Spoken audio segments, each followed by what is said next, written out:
Comment échapper au nouvel impôt sur la fortune improductive, la nouvelle création qui vient d'être adoptée par les députés dans le cadre du budget 2026. Voilà, après le rejet de la taxe Zuckman, ils se sont vengés en créant un nouveau monstre, l'impôt sur la fortune improductive, le nouvel IFI. On garde le même acronyme. Avant, on avait l'impôt sur la fortune immobilière, mais l'impôt sur la fortune improductive va venir le remplacer.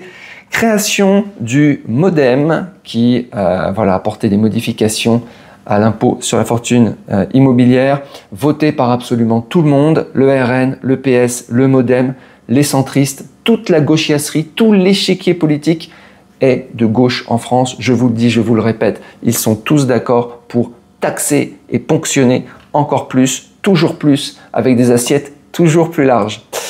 Voilà, alors on va voir ce qu'est cet impôt sur la fortune improductive et on va voir aussi comment y échapper. Vous allez voir, c'est pas très compliqué.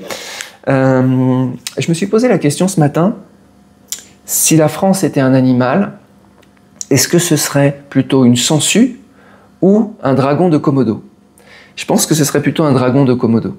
Le dragon de Komodo, en fait, il mord sa victime avec du venin, des bactéries, etc. Et puis il la suit pendant plusieurs jours.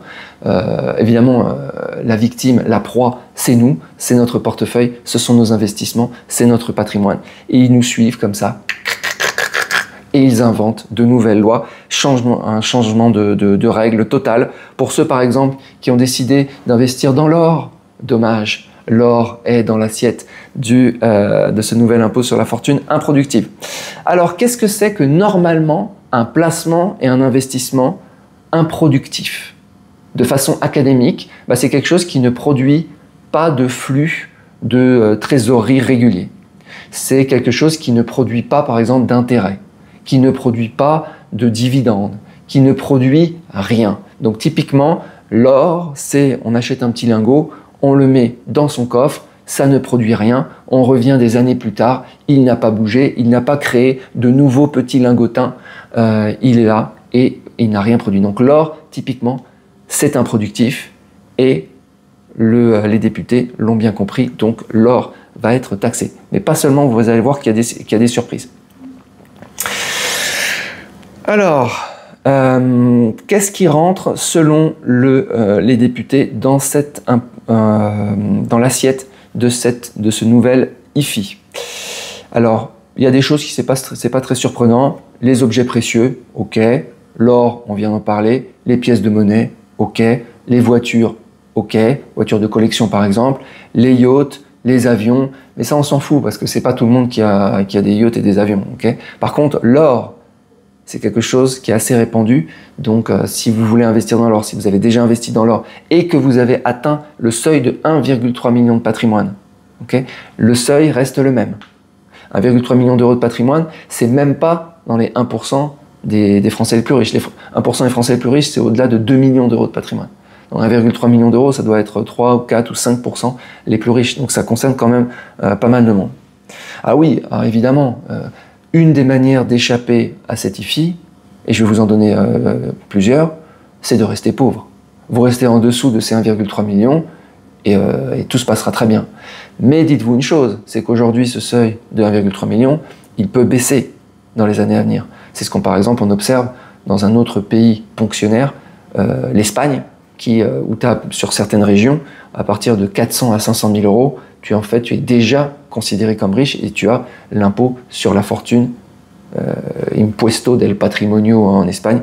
Donc voilà, donc s'ils descendent le seuil à 500 000, 300 000, à 200 000, de toute façon, comme tout le monde s'appauvrit, donc les 1% les plus riches, aujourd'hui c'est 2 millions d'euros, demain ça sera 1 million d'euros, etc., etc.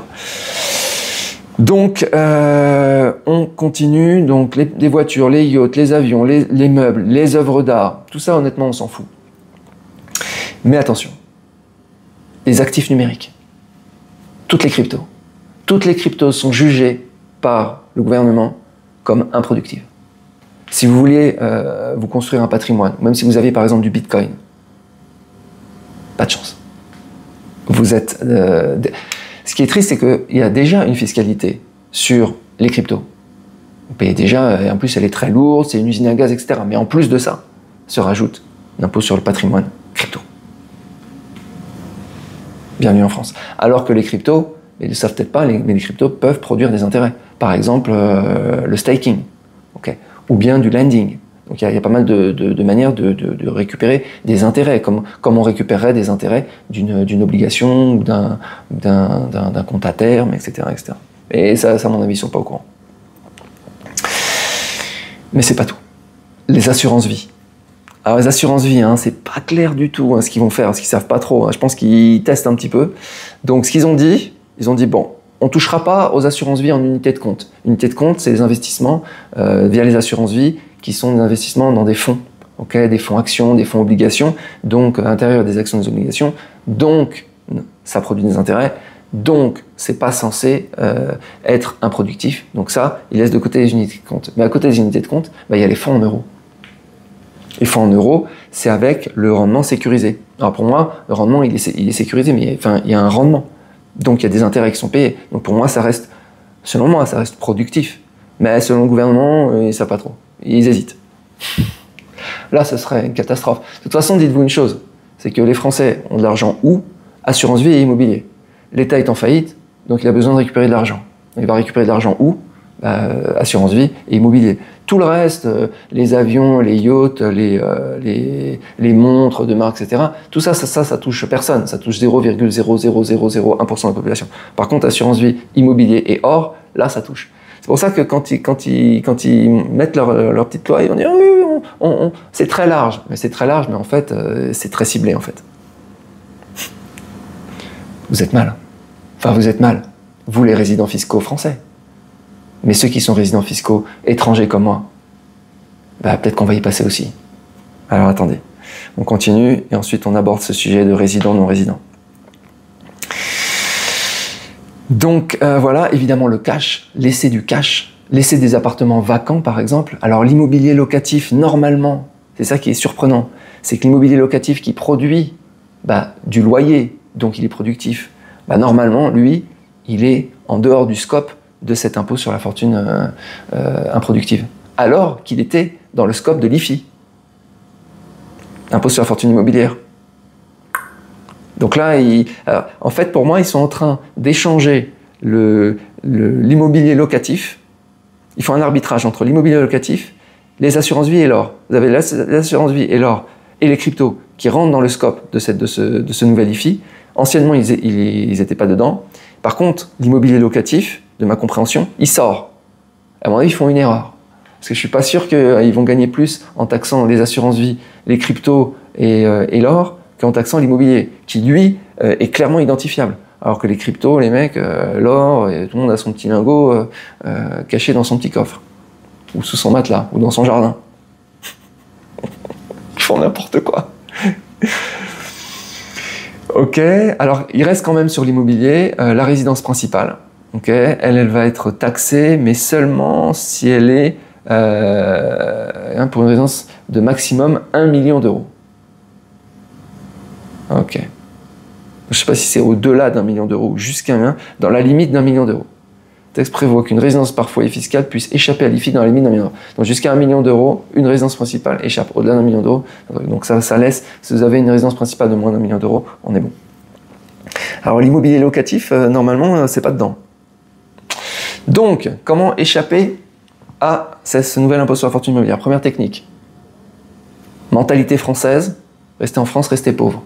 Vous restez en dessous du 1,3 million d'euros, tranquille. On est bon, on est pauvre, on n'est pas taxé.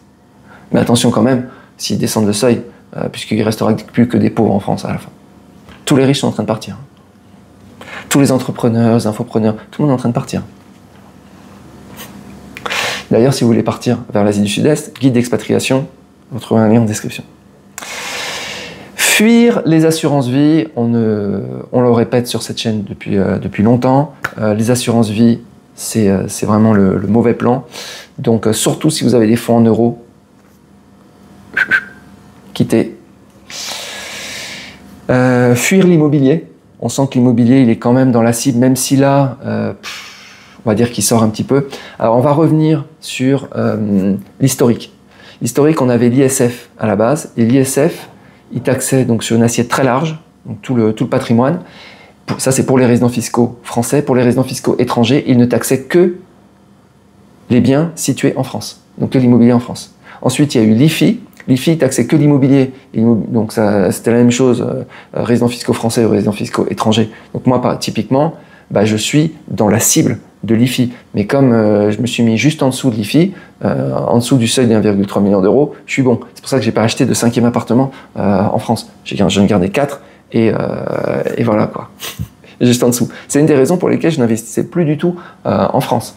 Mais là, il y a d'autres raisons. Alors là, je préfère, honnêtement, aujourd'hui, je préfère ne plus avoir d'immobilier en France. L'immobilier est un cancer au niveau des investissements.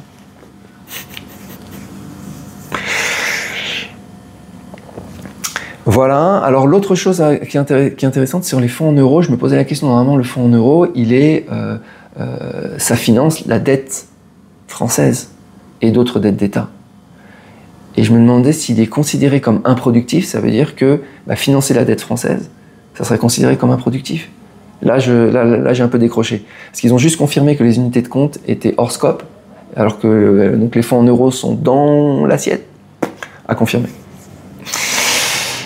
Voilà. Fuir, si vous restez résident fiscal français, donc fuir l'or et les cryptos. Ah oui, donc si vous passez résident fiscal étranger, normalement, si on s'inspire de ce qui se passait pour l'ISF, normalement, les résidents fiscaux étrangers ne seront pas impactés sur tous ces actifs qui ne sont pas situés en France ou qui sont des actifs financiers. Durant l'ISF, ils disaient voilà, tout ce qui est actions, obligations, or, machin, tout ça c'est taxé dans votre nouveau pays de résidence fiscale. Donc ça ressortait en fait de l'ISF. Donc s'ils remettent un ISF light, en fait, ça devrait être la même chose.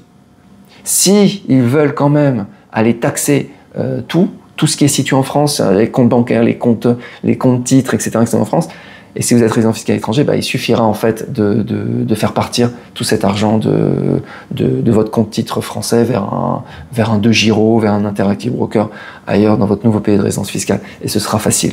Okay, donc, partez, c'est mieux. Vendez votre immobilier, c'est mieux. Et votre or,